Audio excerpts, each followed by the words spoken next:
the beginning. Okay, what's up, guys? Welcome back. Okay, what's up, guys? Welcome back to the Adaptations podcast, where each week I bring on guests of mine who specialize in some form of fitness, or I don't know, work in fitness. Again, I haven't nailed that down. That's probably going to transition over to something different because eventually we're going to migrate over from fitness to just general conversation. But each week we just have a guest on, have some conversation. Hopefully it'll enlighten you and inspire you to get involved in fitness or make some change in your life. Today I have a special guest of mine, a colleague, a friend, Brandon. Hey. Where am I? Dory. Well, you found me. I'm here. Wait, so what's your Dory? That's such an interesting last name. So is that I'll look for that later. where'd you guys come I was gonna say, where'd you guys come up with that? As if it was like something you came up with, but it was definitely passed down. I think it's Scottish. Scottish. I have a lot of Scottish heritage. Yeah, somewhere in there. I don't know. My dad has done that like what are those like ancestry.com. Yes. Yeah, and so you would be able to like go in and see, what our ancestry is. And I think he's gotten back like pretty far. But I don't know. Yeah, it's definitely like Scottish. Okay. I don't know where from. What is he? What is? Well, your dad. You haven't done it yet. So is this from your mom? This is my dad's side. Yeah, my grandpa was like super into like getting ancestry stuff, and so he literally had a suitcase of just like papers of like going back generations of just trying to keep, I guess, the memories alive of like great-grandparents, great-great-grandparents, great-great-great-grandparents, like all the way back, like, hundreds and hundreds of years. And I don't know how far it goes back, but basically my grandpa had like this suitcase of like just information. And my dad took that, put it in ancestry.com. So now it's all digital. And then my dad also used ancestry.com to like do his own digging. And, yeah, I haven't talked to him about it actually too much. Dude, that's awesome. Yeah, but I think some interesting things were found. Have you ever gone through it? Not really, but I know that there's like some like deep Scottish stuff in there, like going back to. Have you ever seen Braveheart? No. Well, the back, I don't know when it was. Like hundreds and hundreds of years ago, there was some like pretty significant battles between like Scotland and England, like Scotland trying to like gain independence from England and stuff. And so there's a bunch of rebellions, and there's this guy named William Wallace who was like this big fucking huge jacked Scot who would just fuck up English guys. And that was, but what Braveheart is based off of is that dude who like led this rebellion. It's fucking sick. But I think he's tracked to that era of having like warrior genes, and it's sick. Dude, that's just so like cool. These Scottish dudes in kilts who just fighting for their land. How does that make you feel, like having that blood run through your veins? It definitely makes you a different beast in the same animal at the same time. Yeah, honestly, I've thought about that, and I think like a meditation that I do is like a power meditation, like a strength meditation, not necessarily physical, but I think physical like comes into that, of just like feeling like the power within me. And kind of the visuals that come up are like barbarian Viking, sort of like big, strong, muscular, mentally strong men. And like that's like the visual I have in my head. It's like just gives me this sense of power. And so yeah, I don't know if that's just me, just looking at people like that and like, that's sick. And maybe I'm molding myself with the long hair and big muscles off of like that. Yeah. Ability, But isn't it cool? Isn't it great that we don't live in those times anymore, where at any given moment a tribe of warriors can enter and rape and pillage your village, just kill us all the men. Dude, but I don't live in like a day like that now. Just very indirectly. Right. Right. Not on the surface, but same sort of thing. Just more on an great, like, I don't want to say more grave scale, but I suppose in a way, yeah, it's an atomic, like, with the whole thing going on with the whole tensions being developed with the United States, Russia, China, North Korea. Even within industry and stuff, like not even, like just, I don't know. I don't know what direction we want to take. Dude, we're taking this any direction you go. But just living in like a capitalistic society of where, where everything is created the growth of like our society is like based on like, you know, the growth of the market and the growth of like big business and stuff, and like basically being like slaves within that idea. You know, it's we're all kind of just sheep following along like a path of who knows what that is being controlled by the top. And it's yeah, you know, our barbarians coming into our homes and raping our wives and killing our children? No, luckily. But, you know, are people spending 60 years of their lives in, you know, these stressful states of having to go into work at 5 a.m. and leave work at 10 p.m. and doing that day in and day out just to feed their families and live in this constant state of stress? So, I mean, when it comes down to like the bare bones of it, I mean, stress is stress, anxiety is anxiety, and how that manifests in different ways has changed, but it's the same sort of fucking shit. Yeah. That makes me think of this conversation I was having with Matilda the other day.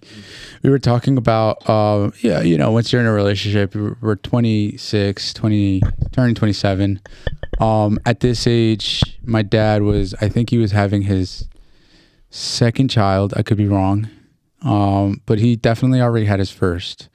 And I think during that era, during the time that he was growing up, a lot of his peers were having babies. So a lot of 20 to 30-year-olds were having babies. But I don't see a lot of my peers having babies right now, you know. And I think the general consensus is to wait on having a baby. Yeah.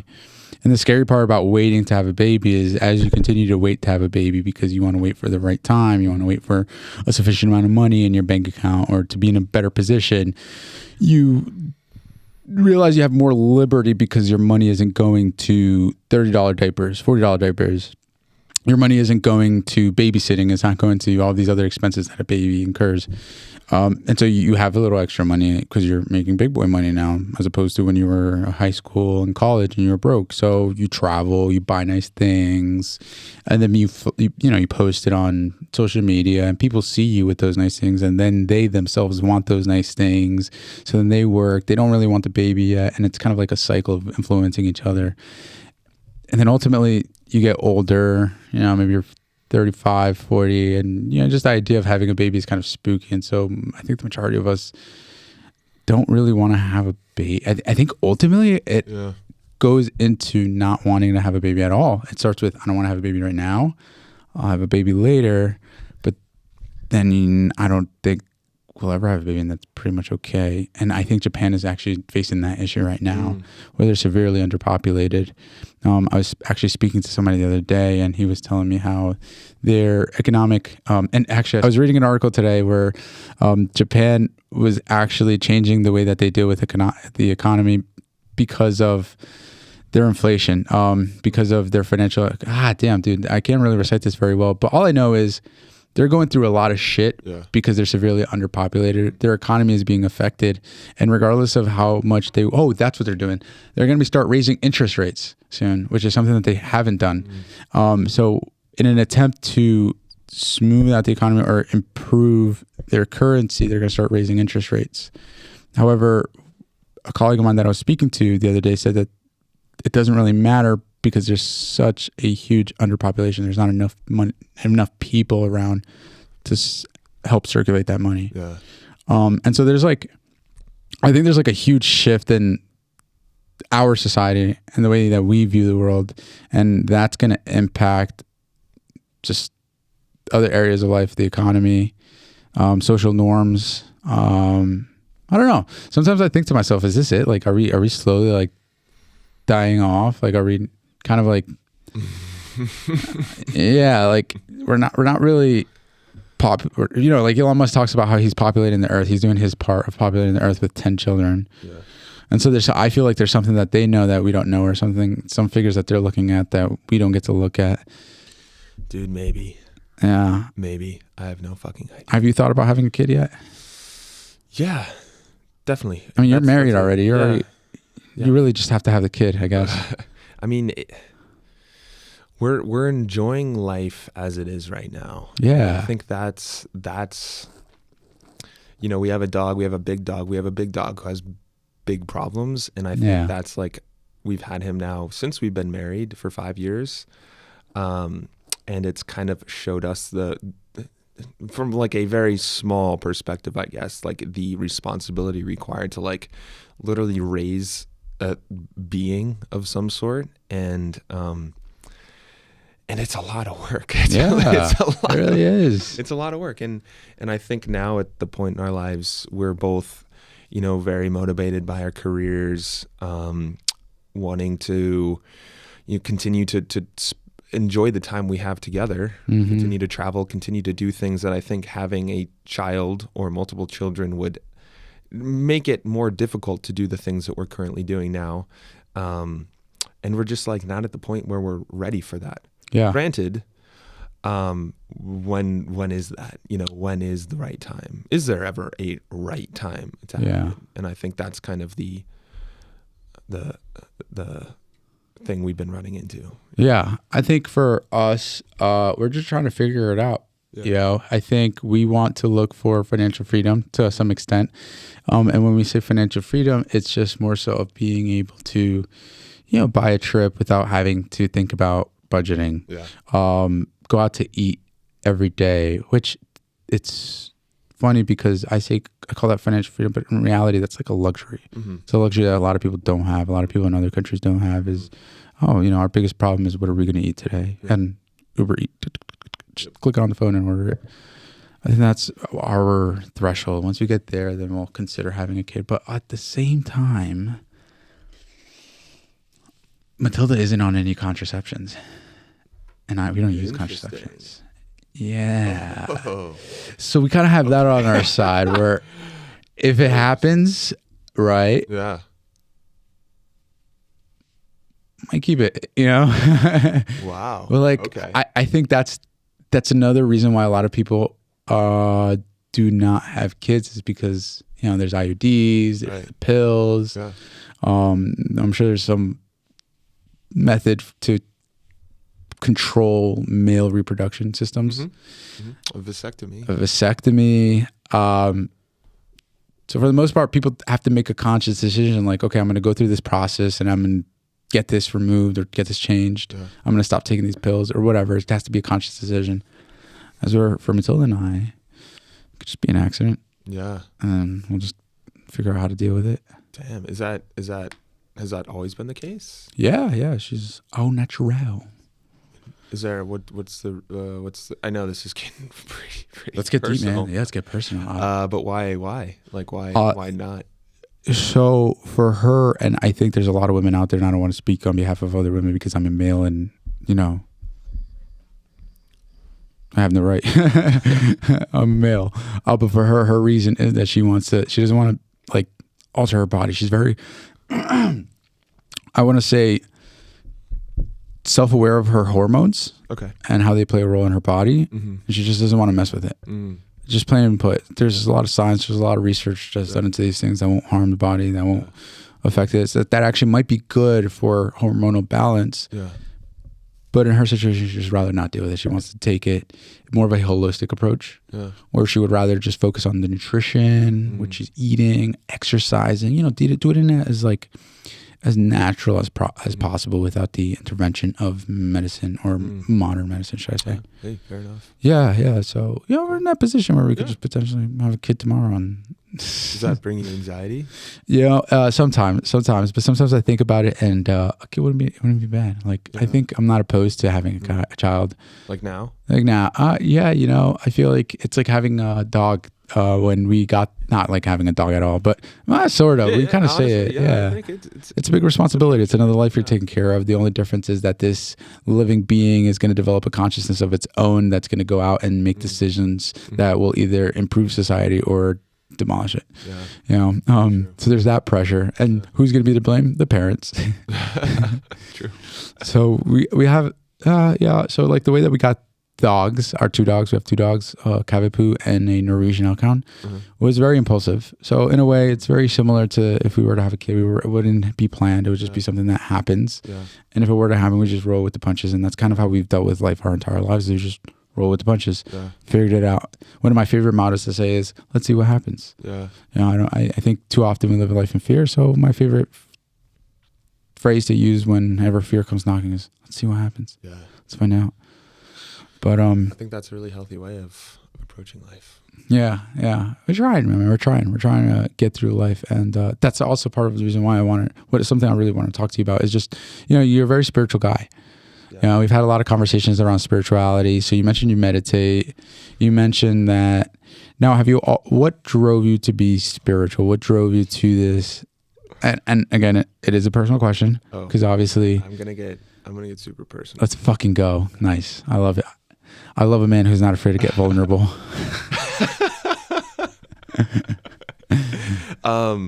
Yes. So, how did I become spiritual? So I grew up, Protestant. My dad never went to church, but my mom was always wanting my brother and I to go to church with her every Sunday. And we went to a Presbyterian church in upstate New York. And that's kind of what we did until I graduated high school and went off to college. Okay. But my relation, and so, I went to Sunday school. I did, all of like the, good little Protestant boys do.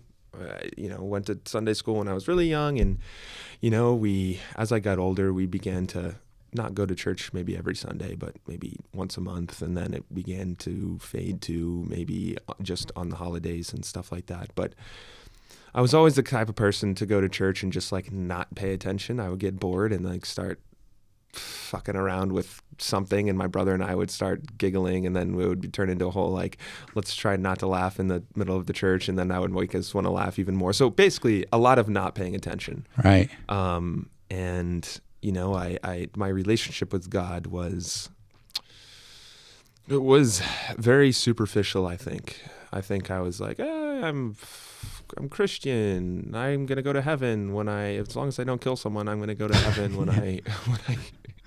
when I grow up, or when I die, and that's okay. But I never necessarily even understood what that meant. That's just something that was told to me and something that I guess I wanted to believe in, and there you go. My boxes are checked. In 2018, a year after I graduated college, I was in a job that I hated. I hated my boss. I hated everything about the job, and it was in economic development. I was just very unhappy, and there was a lot of other things. Like I wasn't healthy. Like it was a year after I graduated college, and there was an opportunity for me. I played soccer all my life, so it was an opportunity for me, and I played through college as well, and so when I graduated, it was like, okay, like I'm just going to unplug from everything. I'm going to stop exercising. I'm going to stop eating well. And because I'm an adult now, I can do what I want. Well, doing that for a year and a half, being in a job that I hate, I became just a very anxious person. And it was January. I believe it was January 21st, 2018, I had I had an episode where my heart started palpitating like really bad. Really, it was one night, and Caitlin and I were together, and my heart just started palpitating really bad. I was in the bathroom looking in the mirror, and all of a sudden it was like boop, boop, boop, boop, boop, boop, like really, like I just sprinted fast, and I was like, okay, and I started just feeling like I literally thought I was having a heart attack. So I hopped in the car. She rushed me to the ER. We got a bunch of tests done. There was the doctor, they put me on an IV thing and put some shit into me to lower my heart rate. My heart rate was when I got there, it was nothing crazy, maybe like 130, which is high, but it's not. I was going to say, for doing nothing, that's pretty high. Yeah, it's high, but it's not like, I think it was a resting heart rate? Resting heart rate. I was lying down, it was 130. Yeah. That's still pretty high. It's high. It's high. Yeah. And so they put some shit in me. It went down to like 90, 80, back to normal. And the doctor was like, I think you have trachycardia or something, or whatever the heart high. I forgot what the name of it is. It's like a disorder, I guess, where your heart rate just like randomly like spikes up. Crazy. And you're supposed to like kind of get on some beta block or beta somethings. I'm forgetting the medication, but they prescribed me some medication. I never took it. And I basically went 4 months of just having this like overwhelming feeling of like existential dread. Like I just felt like I was dying. And I was like, what is this? Like, what is happening to me? And it was the first time in my life where I was just like, I was just stuck in this like dark, very dark place. And I stopped going to work. Like I would call in sick like every day. I ended up getting fired from my job. I was basically stuck in bed a lot of the times, just with this just blanket of just darkness that had gone over me. And that lasted maybe 3 months. And between that time, like I was going to different doctors, cardiologists, like trying to figure out what was going on in my heart, because there were like episodes like this that would maybe happen maybe between that time, maybe once a week. Like my heart would just start really palpitating, and I would just freak out, and it wasn't good. And I went to this one cardiologist. Finally, he was apparently like the best guy in the area, something. Finally got in with him, and he looked at like all my charts. Like I had done like EKGs and like gone through like the whole like, you know, normal like heart stuff to make sure that I don't have some sort of disease or something. He looked at all my paperwork in like literally like 3 seconds. He walked in, was like looking through it, and he was like, "You're stressed." And I literally started crying. I started crying, and it was just like this wave of like relief that came over me. And because I was like, oh, I'm not dying, yay. But like, it might be something a little bit worse, because what am I stressed about? And that's just the beginning, right? And this is a long story, so No, bear yeah, with keep me going. here. Yeah, please. So I called my mom, and I was like, hey, you know, I just talked to the doctor, and he said I'm just stressed, and like that's like what's causing like this anxiety and stuff, and you know, it's what's causing, you know, I'm having panic attacks. That's what's causing this like spike in heart rate. Like there's nothing physically wrong with me other than, you know, me just having anxiety and being stressed, and I never really knew what that was. Like I was always a very active person, and so I think, you know, not being active, eating like shit, being in a job that I hated, all combined to, and also smoking a lot of weed. I left that piece out. I was smoking a lot of weed. Every single night I was coming home smoking. I was lying to Caitlin about it, that I was smoking, and that was causing its own issues. And so I think that perpetuated the issue for sure. But yeah, so you know, then I started feeling a little better. I started like running again, kind of, maybe like a mile once a week, like not much. Got married that summer. Everything was good. December 11th, 2018, the same thing happened where I got this big overwhelming feeling of heart racing, palpitations, like big panic attack that I now knew what that was. And after that, same thing the next day. I woke up, blanket of darkness. I felt just like I was just being bathed in this like evil darkness of some shit. And I went online and I looked up how to not feel like that. I don't remember what I literally like Googled something. And I went down a rabbit hole of like looking at like mindfulness practices to help you manage your stress and whatever. And I was like, okay, this is stupid. Like I always thought that was some like hippie shit. Like I never respected like anything that had to do with like meditation, mindfulness, or anything like that. And then I ran across this podcast called Mindfulness and Spiritual Awakening by Mary Jo Puleo. Okay. Yeah. And changed my life. Started listening to that podcast. And I started from like episode 1, and I don't know how I found it, but I just listened to the first episode, and it really began to open my eyes. And by the way, Mary Jo Puleo was this like businesswoman turned spiritual teacher, because she went through a lot of the same sort of shit, like had a lot of anxiety and depression and shit, and then began to explore like what spirituality meant for her. 10 years passed. She went to school for it. She literally became like a shaman, and then started a podcast and wanted to share people her experiences and like books and stuff that she reads that like helps her. And she had clients and stuff too. She did like one-on-one tutoring, or not tutoring, one-on-one like counseling with people as like a life coach. And she started this podcast.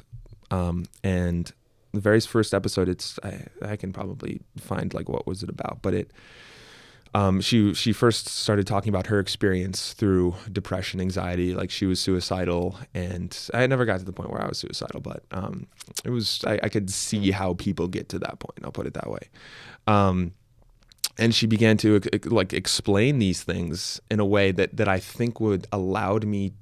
I was in a place in my life where I was very open to new information because of the anxiety, because of the depression, and I later, thinking back, realized what that blanket of anxiety or blanket of like darkness was depression for me. Yeah.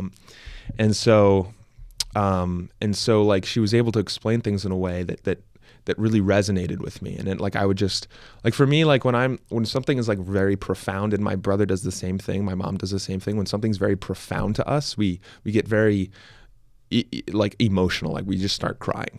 And so like when any time like there's something that very profound happens to me, I literally just start crying. Like it's just very moving to me, things when I think I'm able to be open to new information, it comes in and it like really resonates. And so like that first episode, I was literally just crying through it, because I was like, oh, there's like something more to this universe that we live in, this existence. And so from there, I listened. She had like maybe 5 years worth of podcasts that I listened to all the way through, like 3 different times over like a year period. And through that, I began to learn, started reading books that she recommended. Like it really started getting into Eckhart Tolle, who is a mindful or a spiritual teacher. He's really big on present moment. His book is The Power of Now. Power of Now, yeah. And that's big on being present.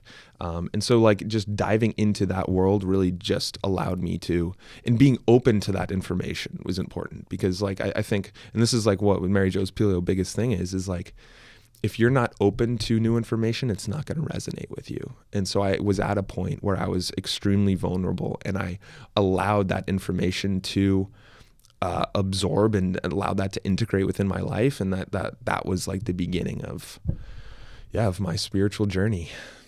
Yeah, I think you hit a really major point there. My therapist called it the roaring 20s. Our 20s are really hard in that we're trying to figure out where we're going, where we're going to end up at. There's a lot of pressure on us to really figure that part down. But the part that I think about is when you're in high school, when you're in middle school, you're thinking, let me go further back. Mm-hmm. When you're in kindergarten, you're thinking about grade school. When you're in grade school, you're thinking about middle school. And when you're in middle school, you're thinking about high school. And when you're in high school, you're thinking about college. And when you're in college, you're thinking about the job. Then you get to the job and kind of stops there for a lot of people, for a lot of us. And for most of us, it's a job that, at least for me especially, I don't know if it happened to you, but it was like pretty much a decent paying job, and it was available. And I was like, I need a job. Mm-hmm. I've got that. Fuck it, I'll take it. Look, I was blessed, though, to have a team that I really enjoyed working with. And so if you don't really have a team that you enjoy working with, and a manager, an executive, someone that pushes you, someone that builds you up, that tries to teach you things, really like a mentor in a way. He was really like a mentor. His name was Jake Morin. He's like a mentor to me in my professional career. If you don't have that, then I can see how I think Russell Brand actually put it, not Russell Brand. Yeah, Russell Brand put it very well.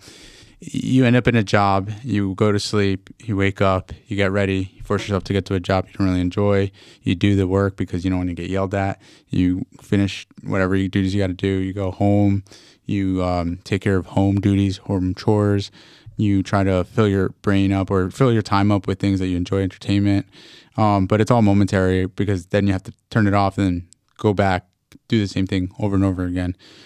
And at some point, Russell Brand mentioned that he had this existential crisis of like, holy shit, is this really all there is to life? And what a lot of us do is we often tend to self-medicate. I forget who it was. It was like a psychologist who said, you know that study that they did with rats in the 1970s to conclude that cocaine was addictive? You heard of that Heard of study? it, yeah. Like they would put rats and they would put two bowls of yeah, water. yeah. And one was cocaine water, one was regular water. Mm-hmm. And the rats had the ability to choose, and they would always go for the cocaine. Like 97% of the time, they'd go for the cocaine water. So that's how they concluded cocaine is addictive. Bam, cocaine is addictive. It's a very addictive drug. 97% of the time, you're going to get addicted. And so then I think there was like a psychiatrist, therapist, but she conducted a study where instead of putting the rats in a cage, taking them out of the cage and then giving them the two options, she kind of created like this utopia for the rats where it was just like a big open field. They had nice warm shelter. They could interact with each other. They just, it was not everything but a cage. It was like absolute freedom and bliss. Mm-hmm. And then they presented it with the cocaine water and the regular water. And so the amount of times that they went for the cocaine water largely reduced. I think it was something very nominal, something very small, like 30, 50%, which is like a 40, like, what is that? Like 60 to like 40% decrease, indicating that the addiction didn't derive from the actual cocaine itself. It more so derived from the desire to escape the reality that the rats were currently living in. And, it's very coincidental that we describe working jobs that we hate as being a part of that rat race. Because when we're in the rat race and we're feeling like rats in a cage, we might tend to self-medicate. And I love that you mentioned that you were also an athlete. You mentioned you were an athlete. You played soccer all your life, right? Even in college. Mm-hmm. And so when you kind of took away the pleasures of life, the things that you enjoyed, your body kind of just sounded like it felt what it spiritually needed. Yeah. Or what it was spiritually like. So what are you doing now? Like, do you meditate now? What do you do now to keep yourself sane, to keep yourself grounded, and to avoid having those panic attacks? Because I'm sure that it's not like it's one of those things that you do it once and it goes away. Is there any sort of regimen that you keep up with? I mean, the first one is, and I'm a firm believer in myself. Like with myself, so not projecting this to others, but for myself, that I will never be depressed again. Like I will have anxiety. I will maybe even have approaching like a panic attack sometimes, but I'm never going to be depressed again because I now have I have a deeper understanding of like what that is for myself, and what that is just you get this in this cycle in your head of just these stories that you keep telling, like, I feel like shit, like, when am I going to be done being depressed? Like, why do I feel this way? This is always going to be the case, blah, blah, blah, blah, blah, blah, blah. And so once I was able to understand how to be an observer of that, that's when and it took me 2 years to figure that out. That's when, it was literally a switch. It was like, oh, okay. That's just my brain. That's just like fucking neurons flying around in my head, and it's my ego's wanting me to stay identified with this physical thing that I am, and it doesn't want me to die. And so it's like it's telling these stories in my head to like keep me locked in. But once I was able to understand how to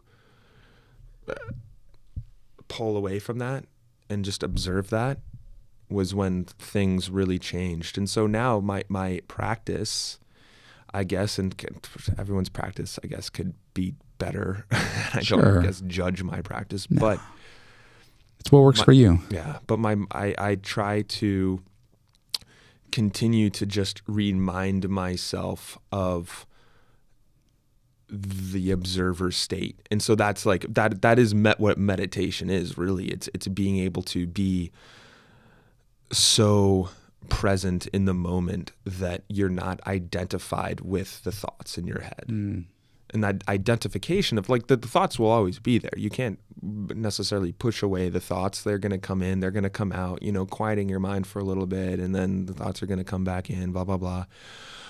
But the identification of the thoughts is the issue.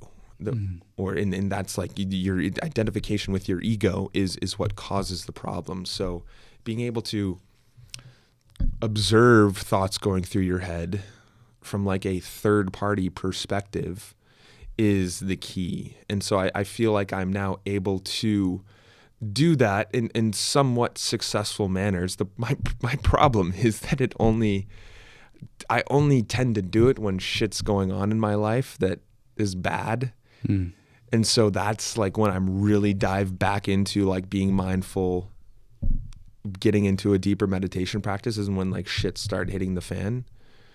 And so my challenge for myself is to be able to just do that all the time, you know, when things are going good and going bad, because like the identification of, you know, the judgment of whether like good things are going on and bad things are going on, like there's always going to be good and bad things going on in your life. And so you can't just say, oh, I'm going to identify with these thoughts when good things are going bad, and when bad things are going on, I'm going to not identify with these thoughts. You know, that's not really the point, you know? And so for me, something that begins to exacerbate the blanket of darkness is like being in the comfort zone and staying in the comfort zone. I feel like that's a very dangerous place for anyone to be in, but especially me, because I just get super comfy and I want to smoke my weed and I want to watch some Rick and Morty, and I'm just going to rip my pen and watch Rick and Morty for 16 hours. And then I'm going to feel like shit. And so it's being mindful of when I'm going in that direction. It's like, okay, I need to go for a run. I need to go work out. I have these tools in my toolbox that I can use to help pull me out of this being a fucking lazy shit. And that's what helps me, you know? Yeah. Yeah. I think you made a few major good points that kind of resonate with me is, I don't know if you've seen it, but I talk about like choosing your hard. I talk about that a lot. Choosing your level of difficulty, choosing your own pain, the world, life, nature, whatever you want to call it, up above. Has a funny way of balancing things out. So when you're super elated, when you're happy, when you have so much energy, when things are going great, there's got to be a balance. That means that something's going to go to shit. So that's why I like intentionally choose the shit so that maybe the universe won't choose it for me. Interesting. You know, like that's a little like hack. Yeah, it's like my little hack. But I think it changes like my perspective on when things are going to shit because I've developed such resilience. And I'm not saying I'm the most resilient guy out there. No, I fucking hate waking up at like 3-4 a.m. to go to a personal training session at 5:30, 6 a.m. That I'll never build up the resilience to wake up at 3 or 4 a.m. and just be okay with that and do it for funsies. I fucking hate that shit. But if I can do that, then I don't know. I just, if anything else is harder after that, I'm just like, okay, this is just the same. This is just hard. Yeah. I've done hard things before. I can do this again. Yeah. Confrontation. I hate confrontation. I'm non-confrontational guy. If I can avoid confrontation, I will. But if I have to confront, I must. And so that discipline that it takes for me to get up at 3-4 in the morning to go to a personal training session at 5-6, I use that same discipline when it's time to confront, when it's time to fight for the things that I love, fight for the things that need to get done. So I think I love what you're doing there. And that resonated with me when you said, you know, things that I have to do to get me out of my comfort zone, intentionally get myself out of the comfort zone before life comes away and whisks you away and takes that away. The other thing that really stuck out to me was the fact that you're talking about going to mindfulness and meditation when things are going bad. I find that very, very coincidental with the fact that we both came from a you said you're Presbyterian, right? Yeah, we both came from Presbyterian church. Yeah, I find that very coincidental because, you know, being the good Christians that we were, I don't know about you, but we started going to church and being heavily involved. My dad had kidney failure. So when we thought that he was out, almost on the way out, when death was upon us and when things were going bad, we sought after God. And so I think that's a very common place for a majority of us is when things are going bad, then we seek out for the higher power who has control over things that we do not control. So I think that's a very interesting point that is rather natural for human nature. So you're saying you exercise, you meditate, you still smoke some weed here and there. I actually need to stop smoking. Well, I feel like in the winter months stop tomorrow. Stop tomorrow. Okay. Okay. Okay. I'm gonna. Nice. Or maybe later. No. You don't have to stop today. After this joint. Yes. Right. Just kidding. Yeah. Yeah. I think that's something that so I actually have a client that I just started working with. He works for one of the largest asset management companies in the world. High stress job. And I remember when I first interview, I don't know if it has to do with the time that we usually, we do the onboarding stuff. We talk to them, get to know them a little bit, develop that relationship with them. And the first time we met, it was probably in the morning. So maybe he was sleepy, but he just he seemed a little anxious. He seemed like a little like unnerved, I guess, because he was talking about why he wants to start training, why he was interested in getting a trainer. And then now when he walks into the gym, he's got a little pep in his step. A little smirk in his face, like this is my temple. This is my place to be, and that's what I love about exercise. That I think everybody needs to eventually, like figure out for themselves.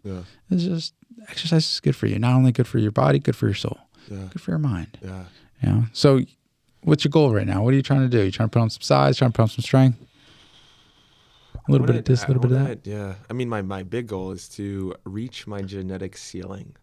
Whatever that is, that's going to be a journey. That's probably a 5-10 year journey. Yeah. But yeah, I like my short-term goal is to just get back into my routine. And I've already created my program for myself. You remember me telling you I had like a wrist injury maybe like a few weeks ago. Right. Kind of like got me out of the swing of things and gave me an opportunity to like become a lazy fuck again. And I needed to get out of that. So I'm like literally like next week, like beginning, well, even this week I started, but next week I'm starting that program again. Okay. Yeah, man, it's to put on muscle, continue to put on muscle in the most efficient, effective way as possible. You have benchmarks? Yeah. I mean, I think that certainly, and we have some access to equipment that tells us like how much muscle we put on and body fat percentage we've lost and stuff, which is nice. But I think for me it's more time.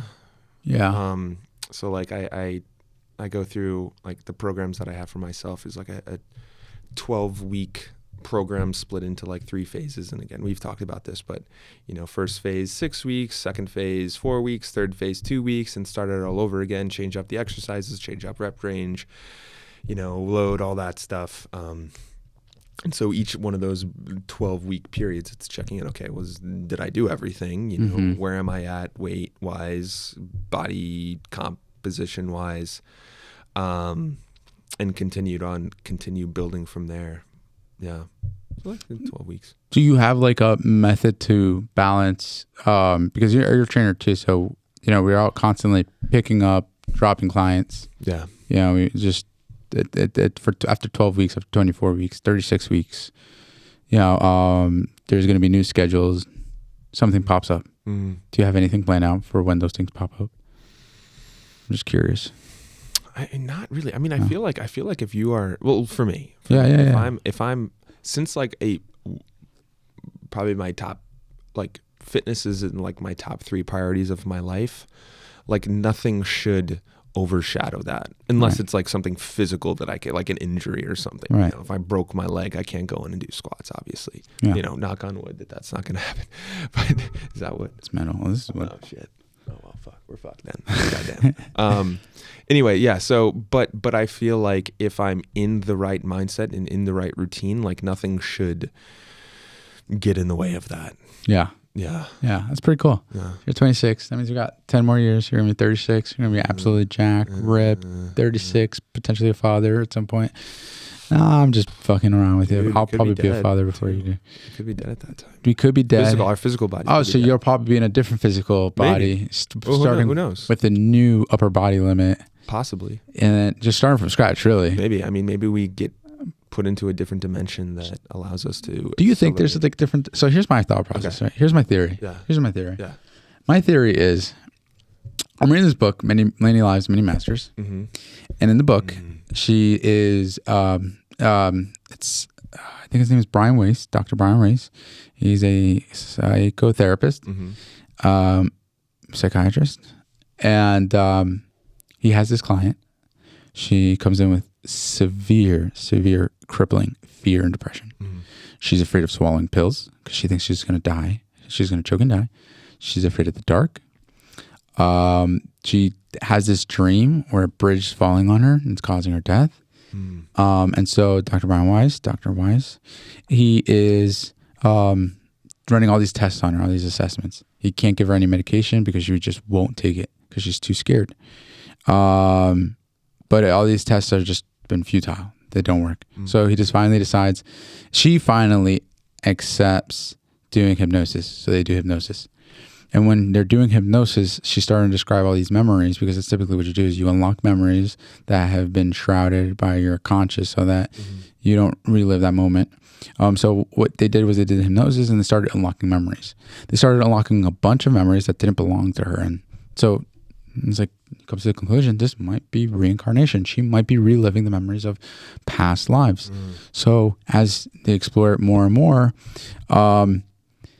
he starts believing more and more in reincarnation. Yeah. Now, again, this is a guy who's based his whole belief on science. Science doesn't really support this hypothesis, except a different side of science, a different side of research articles that he dove deep into and started studying. And so anyways, my point is here, I have a point. Reincarnation. I was always wondering to myself while they're describing these lives that she lived, and oftentimes these people live other lives. Why aren't they describing lives in a different dimension? Why are they always describing lives in a different time? But why are they not like reliving a memory where they have penises for fingers? Why aren't they reliving a life? So my theory is, and this is a very unfounded theory, just not based off of any science or evidence or research. We can't. We do not relive new lives in different dimensions. We can't be in different dimensions in different parts. We can only relive or be reincarnated on Earth. We are attached to Earth, Mother Nature. That's it. I'm going to say something that might blow your mind. Hit me with it. So have you ever heard of the law of one? Okay, no. The raw material? Okay, I'm going to fuck me up. After. Yeah, okay. It's going to fuck you up. It fucked me up big time. But the idea is that, dude, I just got chills. The idea is that we, like the goal of being earthly bound conscious beings right now, being in this third dimension that we exist in right now, is to, for lack of a better term, level up. Okay. Allow our consciousness to, our being, our soul, our presence, whatever you want to call it, to level up. And the goal of being within Earth is to experience things and to grow in a way that allows our consciousness to level up once we die. And so with that idea, there's like an infinite amount of dimensions. And so a lot of times people continue to be stuck in this third dimension because they're not able to grow. They're not able to level up within that consciousness. Okay. And so they're having to continue to repeat within this dimension to get to the point where they can level up, whatever that allows them to do that. Sometimes that's, profound experiences that allows you to I guess, I don't know, I'm still exploring this for myself. What does leveling up even mean? But and what is required to do that? What is that? But to this idea, I think a lot of people are stuck within this realm, this dimension, and in order to level up, like, things need to happen. Growth needs to happen in a way that allows your consciousness to increase in some way. Gotcha. But these are bad words. Increasing better than is not the words I'm looking for. It's just it's just a thing, It's not level 256 is better than level 3 that we're at right now. It's just a different existence. Right. Yeah. Right. Yeah, it's a wicked way of thinking about it. It makes me think of that movie. What was it, Interstellar? Where he's like talking through the books. Yep. He's technically in a different dimension. Yep. Except he's in the same time, Yep. same place. It's just not able to communicate with the people in that time and place. Yeah. It's a wicked thought. Yeah. I apparently Matilda had she did some hypnotherapy. You know, she got somebody online that she did hypnotherapy with. But she also found Dr. She thinks she didn't confirm it though. Dr. Brian Weiss or Weiss. I'm sorry if I mispronounced your name. If you're listening to this, I'm very honored for you to be listening to this. But she mentions that she did do that. She did live a reincarnated life, like through her mind. And so I wonder sometimes those dreams that we have, maybe, you know, they're glimpses into the other dimension, different lives, different times, different lives that we've lived. It's wicked, man, right? Maybe. But until then, until we get to that next dimension, I'm going to use every resource I can to be the strongest and biggest, swollest motherfucker in this dimension that I can be. Let's go. Let's go. Same. Yeah. Let's get fucking swole, man. Let's be fucking badasses within this dimension. Hell yeah. Pot smoking, strong ass, entrepreneurial, like badasses. Yep. Yeah. Yeah, man, that's pretty chill. It's pretty chill stuff. What do you think about death? Death. I always think about this quote. I forget who said it, but it said I will not fear death, for as long as I'm alive, death is not with me. And if I am dead, then I have nothing to fear. Because I'm, you know, I guess the end of that is just because I'm dead. You're already dead. You're already, you can't be afraid of death if you're dead. Because there's no fear in death. Yeah. And then what happens after that? I don't know. I think, you know, Eckhart Tolle, Power of Now. We do not identify with our own thoughts. We do not identify with our own emotions. We are not our thoughts. What are we, right? The question of then what is this consciousness? What is this mind? Yeah. I suppose we'll find out when we die. And in a way, I'm not saying I'm eager to die like I'm suicidal. I'm just saying, like, you know, when it happens, I'm eager to find out what happens. And actually in the book that I'm reading, The Many Lives, Many Masters, there's like an in-between where the person dies before he gets reincarnated, and that's where she speaks to the masters. Those are the masters. The ones that start talking about how this is an advanced soul.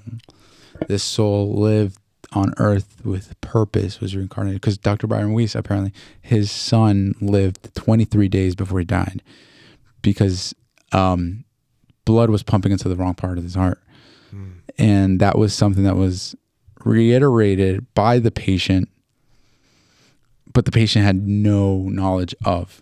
So somehow she was able to talk about this death as if she had been a part of the experience, having never known about this death to begin with. And it was she was quoting where the masters were speaking through her. Yeah. And so I think it's interesting because then we then I think about religion. I think about, you know, all types of religions, right? But mainly Christianity, Islam, and Judaism, where they all seem kind of similar in that you have to live a certain way, you have to be good, you have to love each other. That's the number one rule, is like love each other. I love that rule. The second rule is do not, praise God, praise those that, your master. And so I think to myself that all that is doing, that meditation, the book, all that's just doing is preparing us for death. So there's nothing really to fear when it comes to death. Yeah.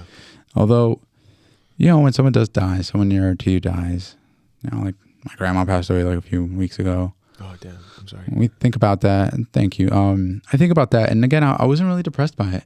I was hurt that she's no longer with us, and I can no longer speak to her. Yeah. She's no longer available for me to talk to. I think of my cousin. One of my cousins, he passed away also, and he lived in the household with us. You know, rest his soul.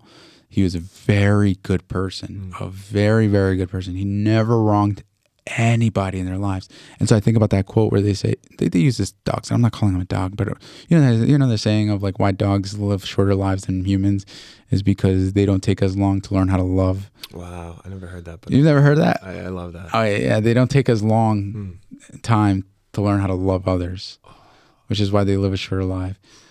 And so I think of that concept being applied to Marlon, the good ones die young. My cousin Marlon, I was always thinking about how he was just a good person, never hurt anybody. And, he had a very rare disease that 1 in 10,000 people had. It was like a nervous system disease where like his own immune system was basically attacking his nerves, like his central nervous system. So he started going blind in one eye first, and then went blind in both eyes. And just went through this whole shit. Like doctors didn't really know what was going on with him for a while. But I think to myself, he really is in a better place because now he's in a place where there's no pain, there's no suffering. And I think of that quote of an advanced soul because I feel like he was an advanced soul. And so again, I don't get depressed with death. I don't get sad about it. I don't really ponder it anymore. I just think to myself, it will be a different experience. It will certainly be something that I at least hope that I can remember this consciousness. It's like the whole thought to myself, like the belief, like, can you remember when you were 3? Glimpses, I guess. Do you even remember like existing? Like, no, do you remember how you got here? Oh, yeah. This moment. Like you have a general idea, but you're not really like reliving that moment back to back like the way we're living this moment, right? It's now just a figment of our mind. In a way, it's not a figment of our imagination. It's proof that we can use to show that we've gone through those experiences. But besides that, it's just living up here. It's in this head. And so when we die, those memories technically go away. And so that's pretty much the way I see death is we just lose those memories. And I think that's why what Eckhart Tolle kind of entails is that's why you are not your memories. You are not your thoughts. You are not your emotions, because when you die, you lose all of those anyways. And you move on to the next level or to the next life or whatever it might be. And up until then, just be a good person. Don't be such an asshole to people that you're like sharing this earth with. Love each other, be kind, be respectful. But at the same time, the way I see it is, if I'm going to be living on this earth, I want to live good too. I want to eat good. I want to wear nice clothes. There's no reason why I shouldn't, just completely live my life like not enjoying those delicacies of life. I don't think those things are mutually exclusive. Right? Like you could do both. I think you could do both. You could be good and live good. Yeah, for sure. Right? Right. So, I'm here hustling. I'm grinding. I want the nice stuff, but I don't want those things at the expense of other people's happiness and stuff. I don't want others to suffer because I want to be happy. I feel like that's just a very terrible way to live. And I don't understand people who can live like that, who can cause suffering and live joyfully knowing they've hurt other people. Joyfully. I don't think you can live joyfully like that. Right. That's a good point. Yeah. Maybe they're not happy. No, I doubt it. It kind of makes me think of, just hurt people. I've heard of that. You ever heard of that saying? Hurt people. Yeah. So if people are ever causing you pain, ask yourself why. Maybe they're just hurt. Maybe they need a friend. Yeah. But it's hard to do when they're causing you pain because then your defense mechanisms go up. It is. It's tough. It's tough. Yeah. Have you ever gone through ego death? No. What's that?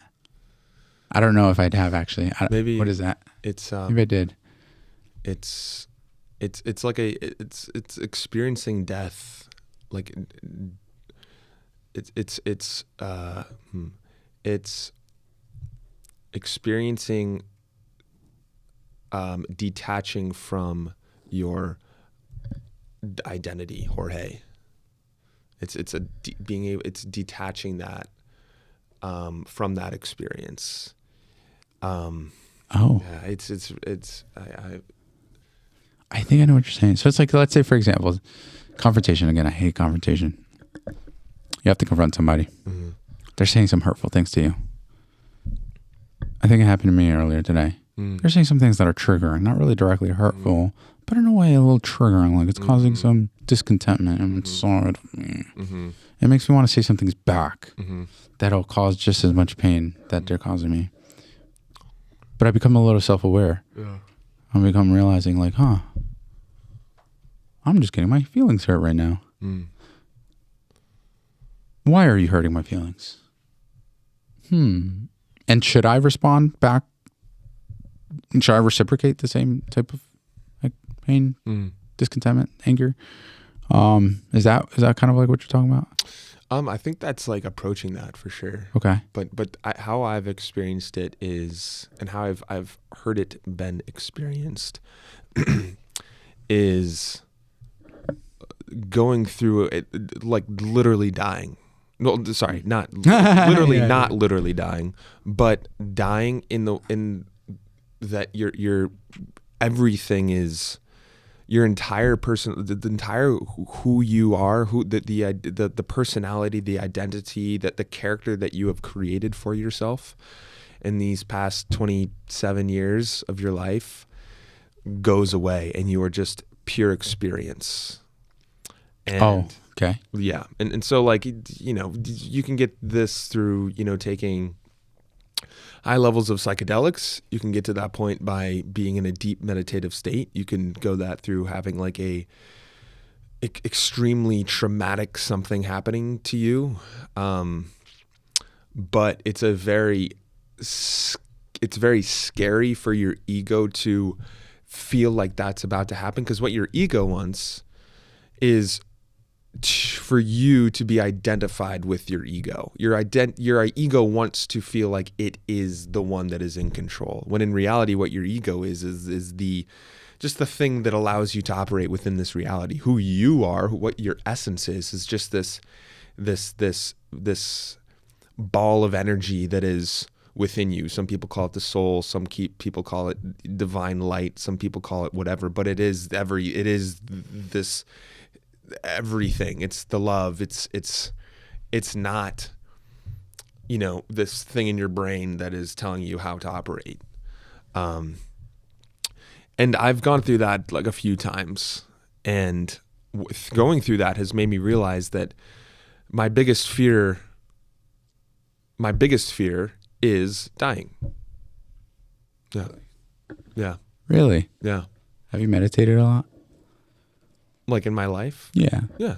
You ever heard of saying that meditation is just preparation for death? Yeah. Oh yeah. Yeah. Kind of spooky. That's why I right? do it. It's kind of spooky. Yeah. It's just nothing but everything. That's why I asked. Yeah. So is your fear, what is it about death that scares you? Losing control. Okay. Losing control, I think, is like maybe deeper than that. You ever gone skydiving? No. You ever gone deep sea diving? No. What else? I think deep sea diving would be terrifying for me. You think so? Yeah. It is in a way. I haven't gone skydiving. But deep sea diving is pretty cool. Like open ocean deep sea diving? Yeah. Oh, God damn. I've had nightmares about that. It's fucking spooky. It's spooky in a way. At the very beginning, you know, you're hyperventilating. You're like, okay, I can't breathe. I can't And breathe. then what happens after that? And then you start to think to yourself, okay, I can't breathe. I'm going to die. Fuck, I'm going to die. Okay, if I just breathe, I won't die. If I just breathe, I don't die. It was kind of like a weird, I don't know how to describe it, but it was just kind of like one of those, like, I'm like freaking myself out, and that this is kind of like a self-fulfilling prophecy, in that my own freaking out is what's going to cause me to die, because if you don't control your breathing, you're going to die. You're underwater, for God's sakes. You don't control your breathing, you are going to die. You have an oxygen tank, and you have to really control your breathing. Yeah. And it's kind of it's a very ironic cycle. If you don't control your breathing, you're going to die. So control your breathing. Okay, but I can't control my breathing. Yes, you can. You just have to control your breathing. So then when it hits you, you're just like, okay, I just have to focus on breathing in and out through my mouth.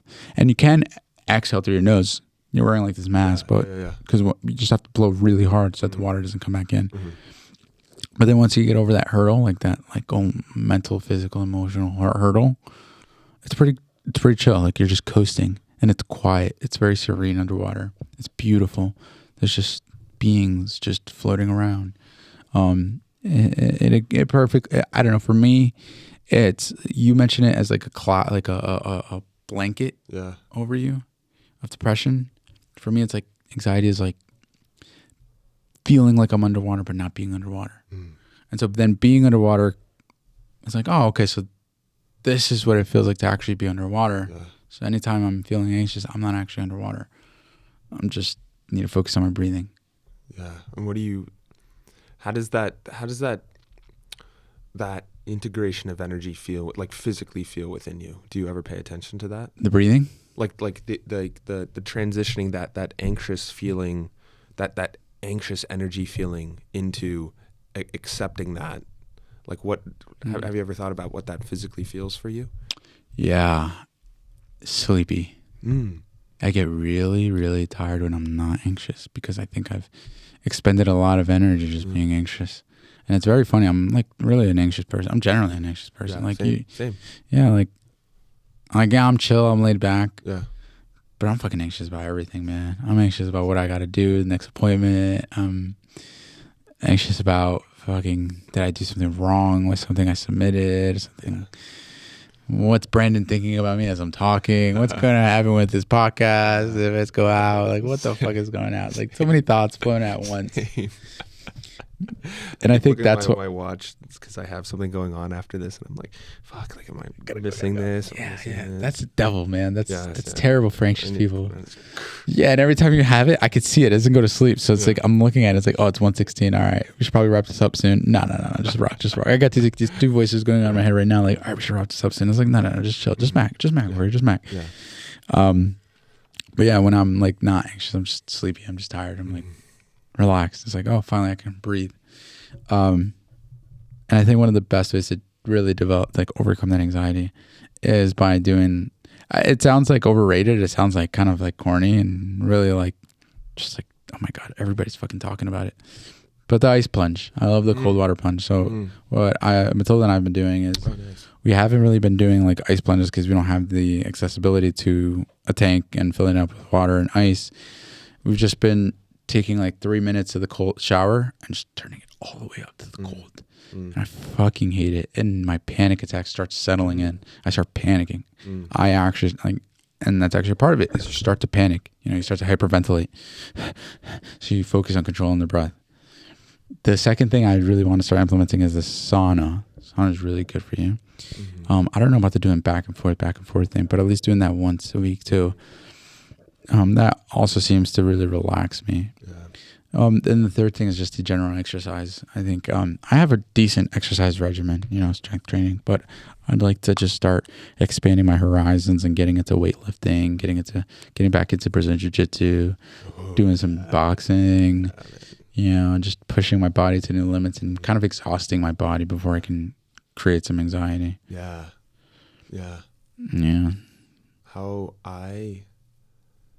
So times when I'm like feeling anxiety and panic attacks coming in, it's like literally a physical pressure, like in my throat or in my chest in here. Yeah. And by the way, you married Joe Pilio, who I was talking about before, the podcast lady. I actually did some like one-on-one sessions with her. Oh yeah. I was sick. But anyway, she was like doing some like energy work with me and said that like my heart chakra was like very powerful. Like that's where a lot of like, I store a lot of energy there. And so times when I'm feeling anxious and like really like panic attacky is coming in, when I'm just sit with it, I feel my heart open up and just a flood of just energy just like feels like it's just like spilling out here, and it's like just like just fucking like the energy of the universe is just flowing through my body, and it's a very powerful feeling. And this goes back to that what I said when we first started was this meditating with feeling powerful, and like picturing like this like Viking being that I am, that I can just allow that energy to pass through. And like when I'm able to feel that energy flow go through me and I'm not judging it at all, I'm being with it, I'm present with it, it's just the most like blissful experience in the world. But it only goes on for like 3 seconds, and then my mind kicks in. I'm like, oh shit, what's going on? It's like 2 seconds of just like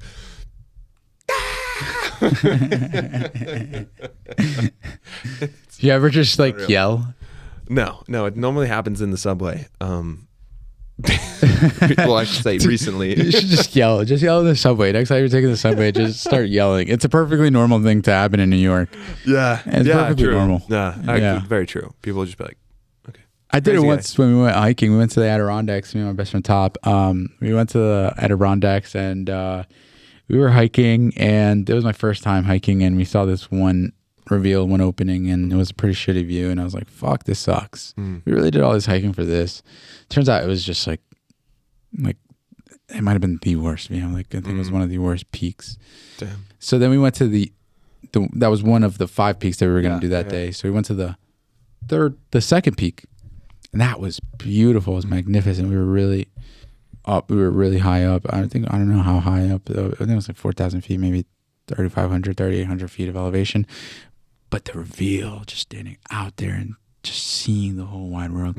I just went up there and I just yelled, ah, fuck, fuck. All that for fucking sick. Finally this. Sick. Yes. Dude, I want to go on a hike right now. Let's do it, dude. No, we should plan that out, man. We should actually plan that out. I'd love to go on a hike with you and Caitlin. Yeah. Caitlin. Matilda took her on a hike. Went to somewhere in Maine. I forgot the name. Acadia. Thank you. That's actually one. Mount Desert Island, Cadillac Mountain. Yes. You ever been to that? Yeah, dude. That was my childhood vacation. Was to right, because you grew up in upstate New York. Yeah. How far is that from there? No, it's decently far. It's like 7 hours. Still 7 hours? Yeah. Okay, yeah, it was like 8 hours from us. Yeah, that was beautiful. I love that place. It was really nice. It's gorgeous. We caught the sunrise. Yeah.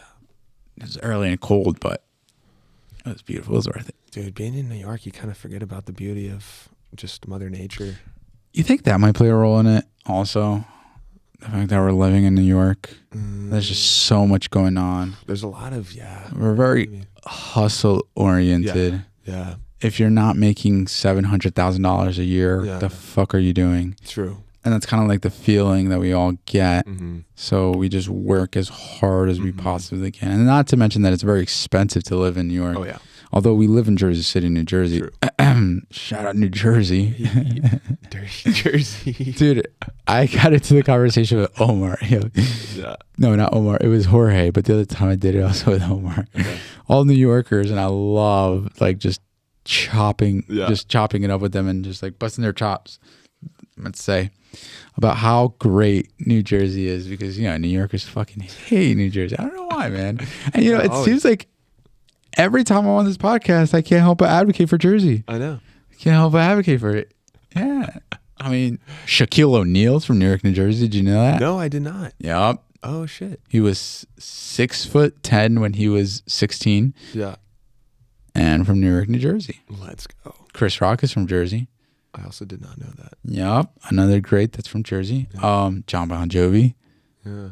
Oh, obviously. I also did not. But Frank Sinatra. I feel like Jersey City, Hoboken is almost like it's just New York, but just like New York's little brother on the other side. It's like a little nicer, let's be honest. Yes. It's not as dirty. It is. It's a little cozier. It is. More space. Yes, dude. Not as many people. It's like the secret, Yeah. I feel like we need to enjoy it while it lasts, because I feel like everyone in New York City is going to be like, wait. I don't think so. Jersey City's actually nicer than here. No, I don't think so. There. People are still going to bag on Jersey. I hope. They're still going to honestly, bag. I hope. And I'll keep living where I am. JR the other day, he was like, how long does it take you to get here from Jersey? I'm like 30, 20 minutes. Depends. Yeah. 20. It could be 20. It could be 40. Yeah. But average 30 minutes. He's like, oh, dude, I always thought that Jersey was like a long ass trip, like an hour long. No. Because, it's a different state. It's like, nah, dude, it's so close in proximity to New York. It's, I'm not going to say it, but in a way, Jersey City and, Jersey City and Hoboken are pretty much like the 6th borough in my opinion. I mean, if it wasn't a different state, it would be. Right. But fucking Staten Island and Queens make the cut. Why can't Brooklyn too? I mean, we're the Brooklyn on the other side of the island. Yeah, dude. Don't tell me, man. Fucking. Did you know that New York City is actually an island? I did know that. I didn't know that Yeah. until like last year. Yeah. 2 years. It's weird. Yeah, there's like what is it, a river that cuts across up? Yeah, you got rivers on both sides, and then you have something on the north side. Yeah, something on the north side that cuts it off. Must be a river or something. Yeah, which makes sense because I always wondered why the people, like the zombies from I Am Legend, why do they have to shoot down the bridges if they can just, go up and then go around? But apparently not. Apparently you just shoot down the bridges and you get isolated there. If there's a zombie apocalypse and you're in New York City, or if you're in Manhattan, you're fucked. Yeah, well, the one thing that's really scaring me is this potential for nuclear war. Yeah. Because, one of the places that they're going to be aiming those bombs, those missiles are is 100%. New York City. Yeah, boom, done. Yeah, That's and quick way to go out. Yeah, dude, and we're right there, so we're just going to get a nice view of it. For like a millisecond. Yeah, and then, thanks. Yeah. Yeah. Bye-bye. Fucking scary, man. Dude, it's scary stuff what's happening with that. With, like, the big major powers. Yeah. That I think Russia and China just decided to make some oil deals using the yen. I think they use the yen in China. Yeah. Which is something that's kind of new because for the longest time, like, oil was traded in dollars. So a lot of the countries are starting to step away from the dollar, from using the dollar as their currency. Like El Salvador, for example, uses dollars. But I'm sure that Nayib Bukele is probably going to want to distance himself away from it because of the shit that he got from, number one, the humanitarian things that I don't want to call them humanitarian violations, but I guess alleged, because El Salvador was a very violent country up until Nayib Bukele, the president of El Salvador, came in and arrested thousands and thousands of gang members, regardless of whether they were guilty or not. Like, it was a very quick process. It was, oh, you're wearing a tattoo that says MS-13, jail, straight to jail. Oh, you're friends with so-and-so, jail. Oh, you're the son of a gang member with a tattoo on you, even though you're 12, jail. So again, a lot of humanitarian violations, potential. Again, alleged. I don't know. I'm not going to ever say anything concrete. But, he also did this thing with Bitcoin where he, accepted it as a national tender. Oh, really? Yeah, so you can use Bitcoin to, buy pupusas in El Salvador. It's kind of nutty. Yikes. Yeah. That doesn't seem stable. Yeah, definitely not. But you got to buy the dip, man. Just buy the dip. By the way, this is not financial advice. Yeah. Nope. We are not a member of FINRA or SEC. Although I was an economics major in college. You were. I was. So what are your thoughts on everything that's happening right now? I don't know. Yeah, dude, you should get some Bloomberg. I love watching Bloomberg, Insider Business News. I don't know. I grew up around the news a lot. My mom put on the news a lot. But it was the Spanish news. So I naturally gravitate towards the news, even though it really has nothing to do with it. It does have something to do with you, but down to the micro scale, not that relevant. Yeah, man. Not super relevant. But, all right, anyways, man, thank you for coming. Gonna have you back soon. Oh, let's go. We've talked about one day doing psychedelics while doing this pod and talking about life and spirituality. Yeah. So one day it may happen. That would be amazing. Until then, tune in next time.